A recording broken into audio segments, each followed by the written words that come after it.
So all I really had to do is, if you follow up the brake line, I didn't even have to unclip, snip that, see that one zip tie in there?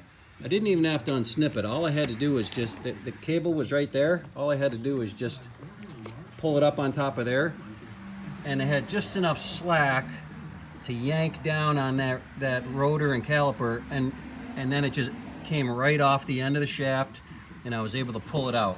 So I didn't have to unhook anything.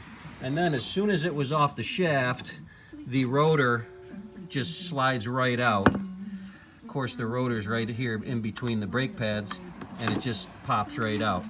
So now the rotor's out, the caliper's out. Now you can see finally the main bearing. So that main bearing basically is housed in the caliper bracket. That's how it sits. There's the back side of it. You can see all the kind of grease and nastiness and probably a lot of rust inside that. So the key is I'm gonna take the cover off this bearing and I'm gonna clean it out real good, and then I'm gonna re-grease it. And I would suggest doing that every year, because this thing only has one season on it, 1,400 miles, and it's probably going to be nasty when I open that bearing up. Now, on the end of the shaft, on the inside, I don't know if you can see in there, but on the back side of this is just a basically a shroud. And those 3 bolts, see I got 2 bolts kind of holding it up right now. Just taking pressure off the chain case.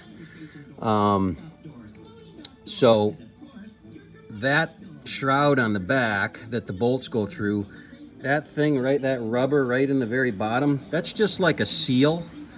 Has nothing to do with the bearing, because the bearing sits in here. It sits on this side of this ridge. There's like a ridge right here, and actually that looks like it might be a clip.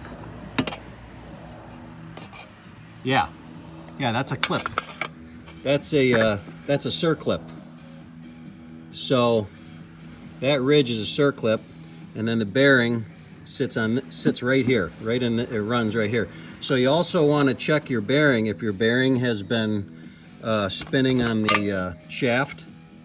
Now mine's okay, it hasn't spun on the shaft, but I know a lot of guys talk about you know, peening a few divots into this shaft, so then the bearing race will bite onto this, it'll bite onto that shaft better, so it won't spin on it.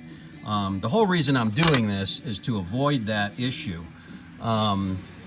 In my opinion, if you take your bearing apart and do all this and take the cover off and clean it and grease it, it's never gonna have rust in it, as long as you do it every year before you start riding. Because what happens is it probably rusts up over the summer.